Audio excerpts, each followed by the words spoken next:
Well, it's always something that I know many of us look forward to every year when we pack. Items are being gathered. We hear about it again and again. But to actually finally be able to do it and to see it and to know, and we do know that they go all over the world because I get emails from people in the Philippines and in Africa and all over the place saying, thank you, my child has received this gift from your church family. Sometimes they even know who packed it if you put your name on the postcard, and just saying what a delight and a blessing it is for them as well. So I want to begin today by asking, and you'll see how this fits into our passage as well, what is it that motivates us to give? When we reflect God's own generosity toward us through our lives to bless others, what is it that moves us to give? Now, often there's a perceived need, but needs are endless. We can't respond to every need. So, what is it that about particular needs that moves us to give? Maybe one of the reasons we give is that we enjoy it. Some people have a special love for giving, a special delight. But for all of us, there's certainly a way to find joy in giving.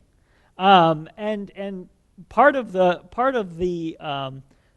process of packing shoeboxes is just the fun of it, and to know that we get to give this away, and we find that somehow we feel lighter from what we've given away. That there's a sort of a joy and a blessing in the giving. Sometimes people give out of a sense of duty. Now, this may sound not quite as exciting as giving out for the joy of it, but there can be something commendable in giving out of a sense of duty, knowing that your gift will benefit someone else, and you may not feel like giving at that moment, but you know it's the right thing to do, and so you do it. Sometimes what motivates our giving is a shared goal. We have a common vision of how we're going to be able to bless others in Christ's name together. I think the shoeboxes are a great example of that, right? This is not just, we could all do this individually in our homes. You can do this. But there's something about coming together as a group, saying we as a church are gonna make it seem like it's multiplied for doing it together. 255 boxes. I think it's the most we've ever given. I could be wrong, yeah. Now, when we come to our passage in the book of Joshua today, you'll remember if you've been here in recent weeks that the tribes have now received their long-awaited inheritance in the Promised Land. And what's surprising when we get to chapters 20 and 21 is that now, after receiving this inheritance that they've waited so long for, they're asked to give some of it away. And some of what they give away will be designated for a very special purpose. By the way, if you want to designate a gift for a very special purpose, missions is one way. Gail has mentioned this, but you could also designate for the food pantry or for a building project for the trustees or the deacons' charitable ministries, or there are a variety of ways you can designate. If you just give generally to the church, it goes to support the overall mission of the church, and that's important, that's foundational, but there are other ways you can designate as well.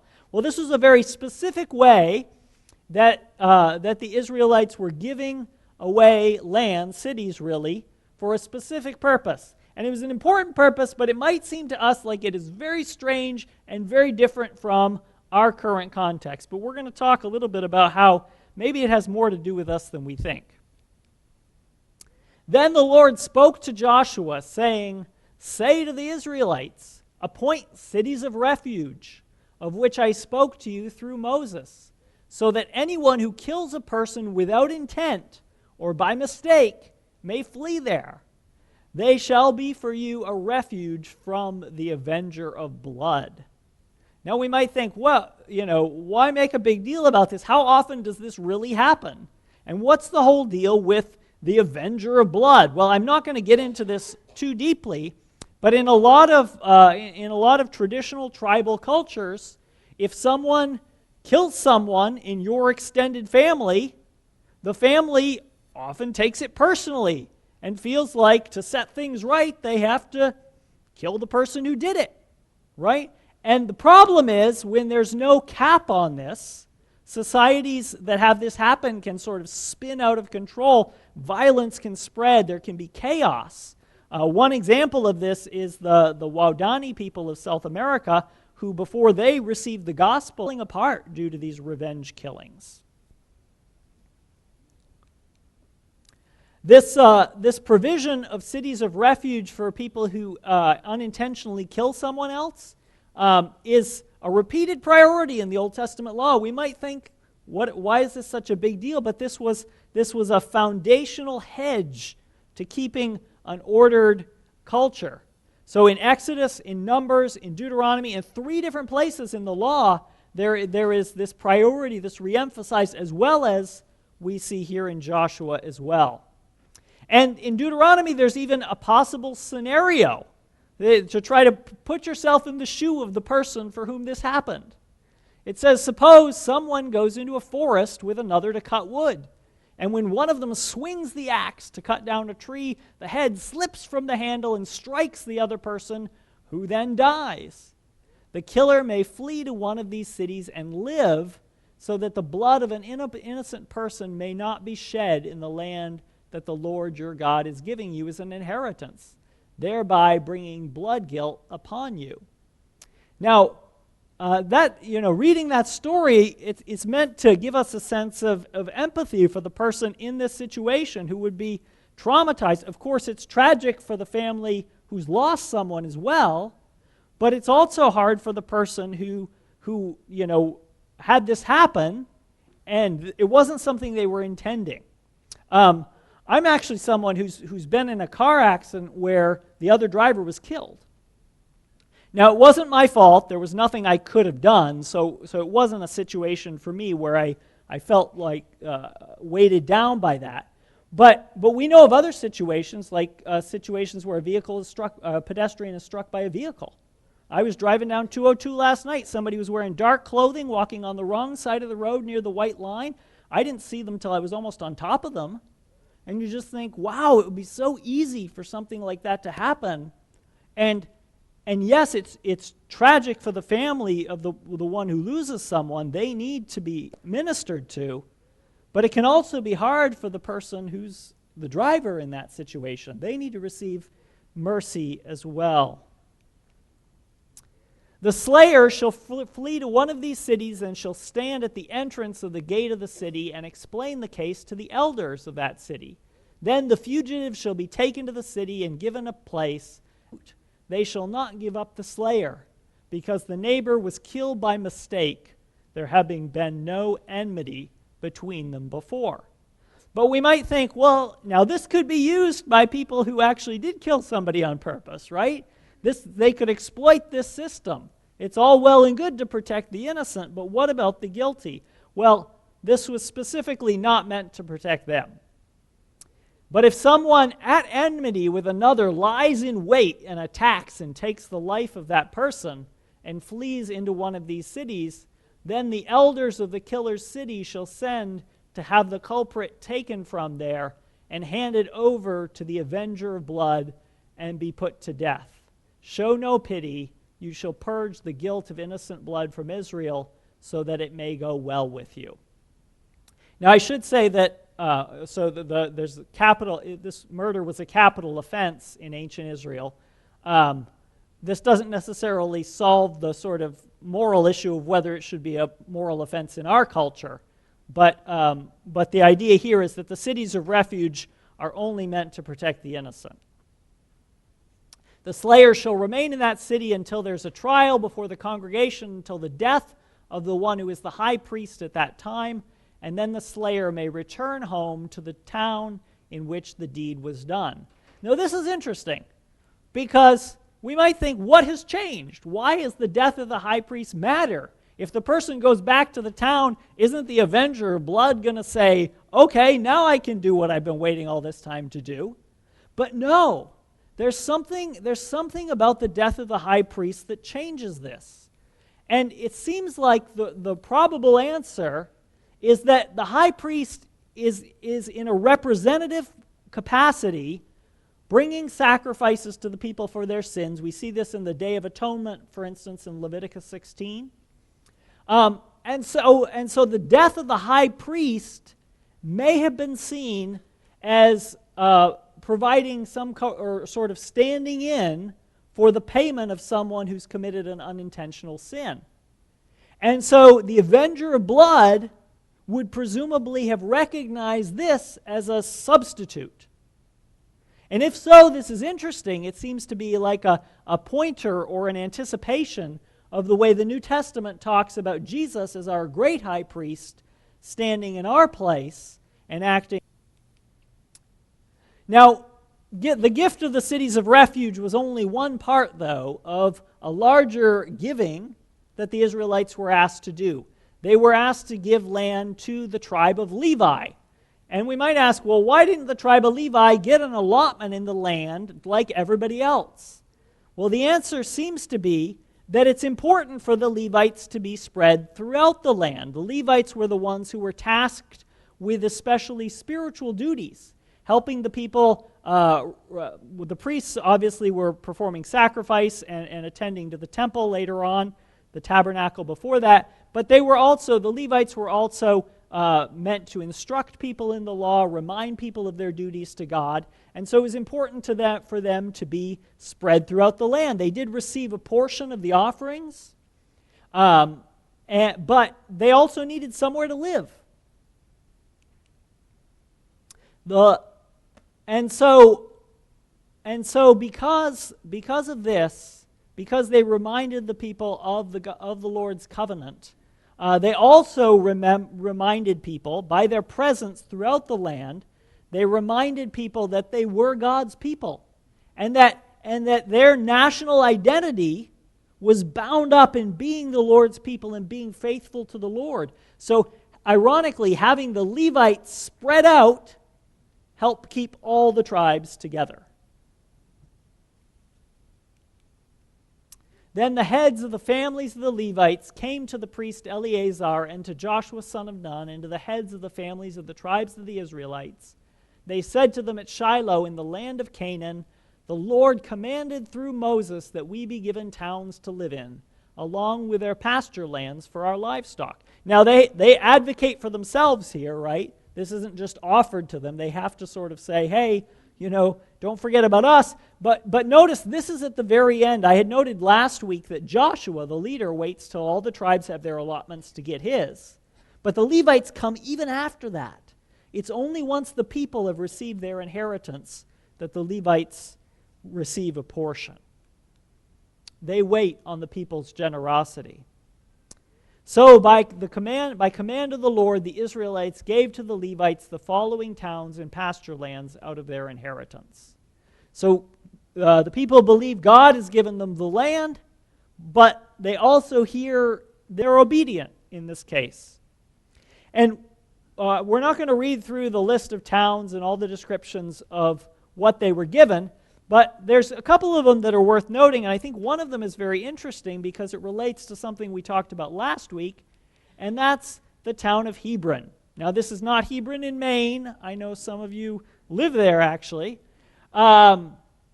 This is in ancient Judah. It says, they gave them Hebron in the hill country of Judah, along with the pasture land around it. But you may remember, Hebron had been allotted to Caleb.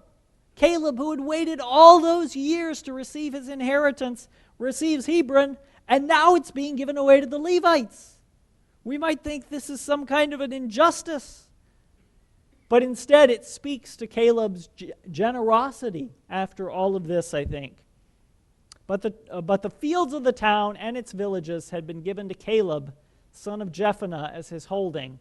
To the descendants of Aaron, the high priest, they gave Hebron, the city of refuge for the slayer. It was one of the 6 cities of refuge that were spread throughout the land.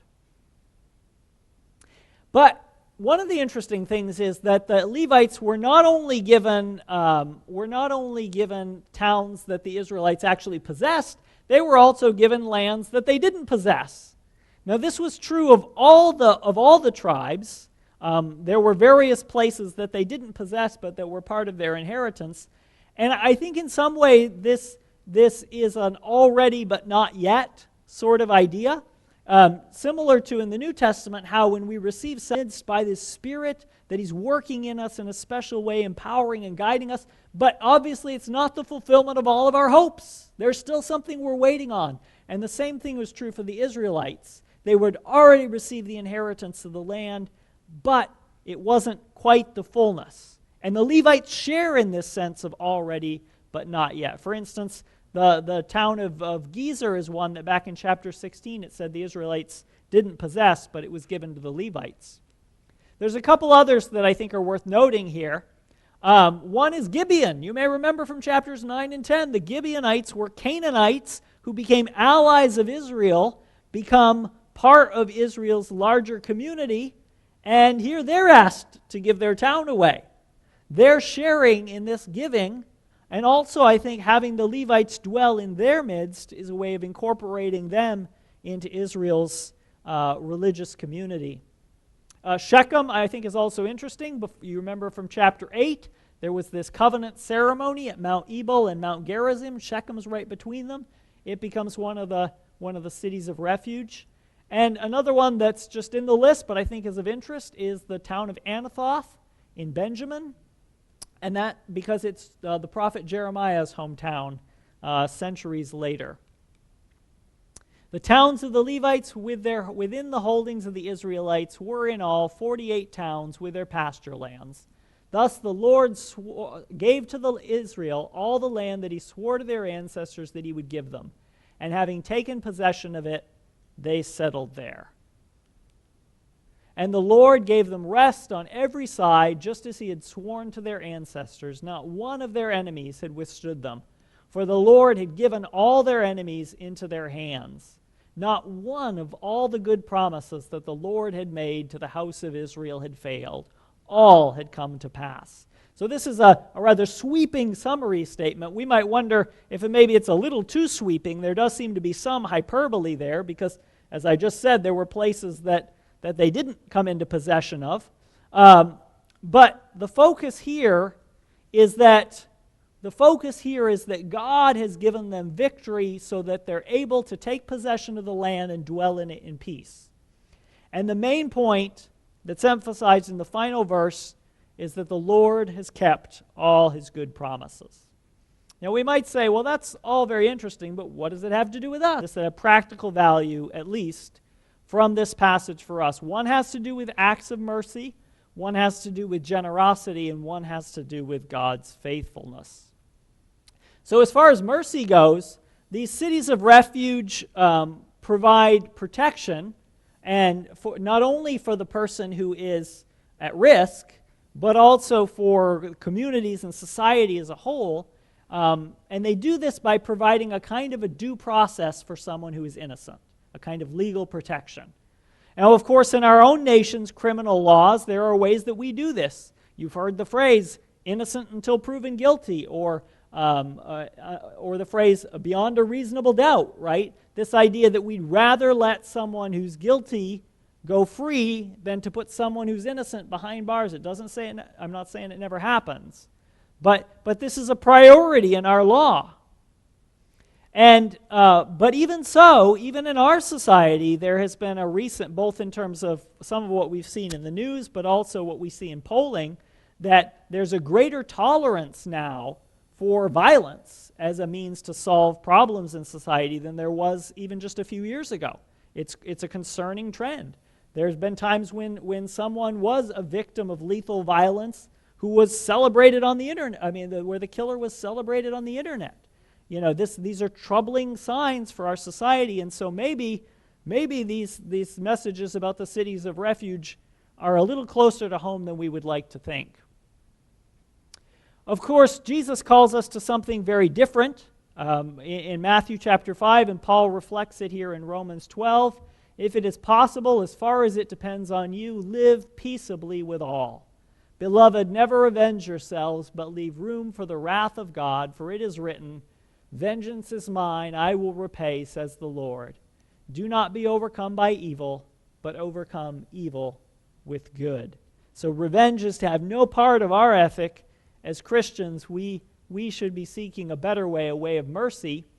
But also I think there's a parallel here in that some way churches are meant to function as places of refuge. Now by that I don't mean that churches are meant to protect the guilty, just as the cities of refuge weren't meant to protect the guilty, but rather that churches are meant to be places that reflect God's mercy and grace for sinners. Jesus was often criticized for eating with sinners, for welcoming, not judging people for their past, but welcoming them in, offering them God's grace, and to live in a renewed way. That's a powerful part of what churches are able to do, acting as refuges. We even call this place the sanctuary, right? Because in some way, coming together as a family, people who love one another, regardless of what's in our background, that provides a kind of sanctuary for us. In Christ, God was reconciling the world to himself, not counting their trespasses against them, and entrusting the message of reconciliation to us, 2 Corinthians 5:19. And then the second one here is generosity. So the Israelites show generosity to the Levites, that in order that the Levites can minister to them and represent to them God's will and God's ways and God's purposes for them. And I think there's a parallel in the way that Christians are able to generously support their common mission in the church. When you give to support the mission of this church, you are saying, we believe it's important to have a place, to have a community. And also, it's always awkward for me to say this, but I try to say this once a year, because I think it's my duty, that, and it's important, I think, here, because this is a parallel to what we see in this passage. The Israelites are giving to the Levites so that there will be an active ministry of the law, of God's word in their midst. And in the same way, in the New Testament, there's a priority for churches to provide for there to be a way for the word to be proclaimed in their midst. 1 Corinthians 9 has this. Of course, this is something that you budget. It's voluntary on your part. This can be abused. There are cases in the Old Testament, for instance, with Eli's sons in 1 Samuel where it is. But it's also an important part of the mission. Only one part of the mission, but it's important. And then God's faithfulness. God's faithfulness. God asks us to be generous and to be merciful, but above all this, we know that God is gracious and merciful with us. God is a God who fulfills his promises, and of course this passage ends with that resounding word. Not one of all the good promises that the Lord had made to the house of Israel had failed. All came to pass. And we see something similar in 1 Corinthians. Promises are focused on the person and work of Jesus Christ, who gave his life for us so that we might have life in him. For in the Son of God, Jesus Christ, every one of God's promises is a yes.